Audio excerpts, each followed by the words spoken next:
Olá, quem está se preparando para concurso na área da saúde sabe que biossegurança é um tema que, olha, sempre aparece na prova. Então, aqui a gente vai direto ao ponto, focando naqueles conceitos que as bancas mais cobram. O objetivo é garantir aqueles pontos que fazem toda a diferença. Vamos começar. Olha só o nosso roteiro. A gente vai passar por 5 tópicos essenciais. Primeiro, o que é biossegurança? Depois, proteção individual e coletiva, a classificação dos riscos, os níveis de biossegurança dos laboratórios e, para fechar, o que fazer em emergências. É uma sequência bem lógica, pensada para que o conhecimento vá se construindo, sabe? Fica bem mais fácil de fixar. Muito bem, vamos começar pelo começo, né? Entender o conceito de biossegurança é a base de tudo. É o alicerce para responder corretamente qualquer questão sobre o assunto. O ponto-chave aqui é que biossegurança não é só sobre autoproteção. É muito, mas muito mais amplo que isso. É um conjunto de medidas para prevenir, minimizar ou eliminar riscos. E olha para quem? Para a saúde humana, para a saúde animal e para o meio ambiente. É como se fosse um tripé de proteção, sabe? A gente protege o profissional, a pesquisa e o planeta.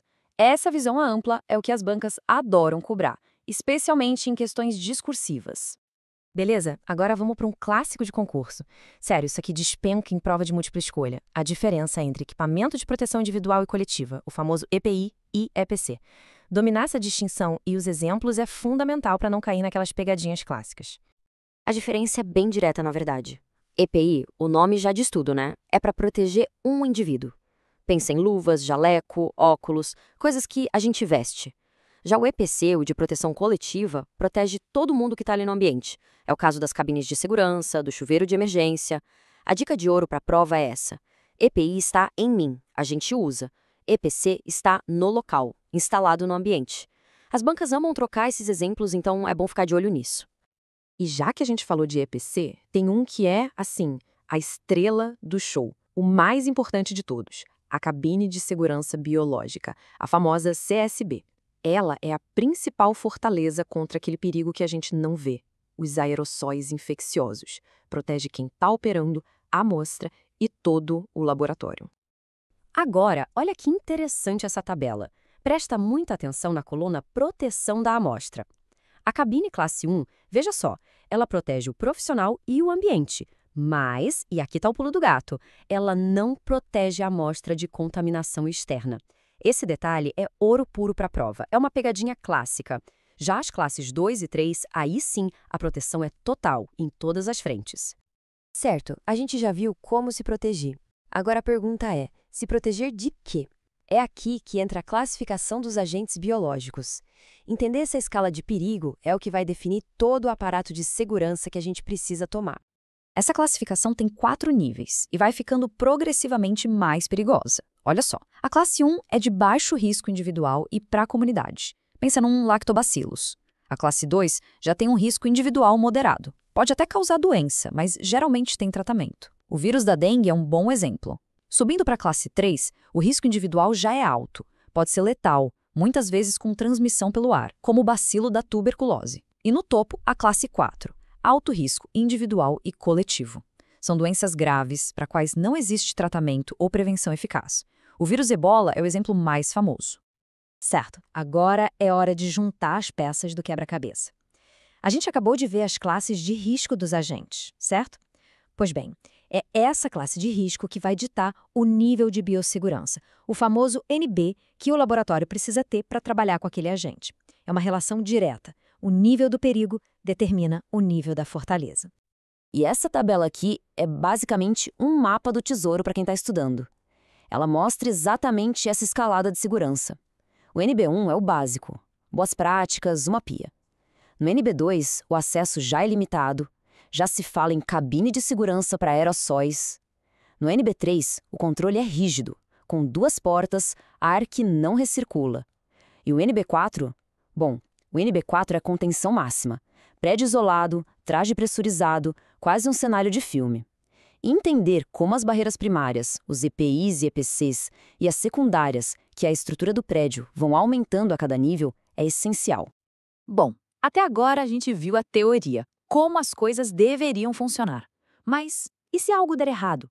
As bancas de concurso adoram testar isso. Elas querem saber se na hora da pressão, na emergência, o profissional sabe o que fazer. Então, vamos ver os protocolos de ação. Imagina a cena, que é um clássico de questão de prova. Aconteceu um derramamento de material biológico no laboratório. E aí? Qual é o procedimento? A resposta não pode ser qualquer uma. Tem que seguir um protocolo bem definido passo a passo. E o passo a passo é este. Primeiro, cobrir o derrame com papel toalha, porque para conter o líquido e principalmente evitar que se formem aerosóis.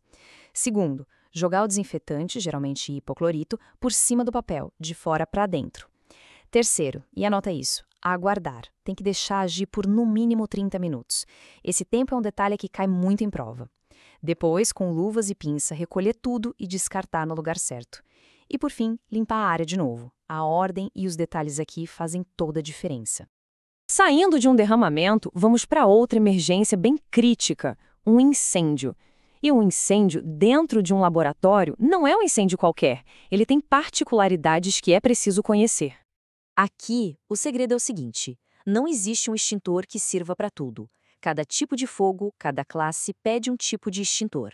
Um fogo de classe A, em papel, se apaga com água.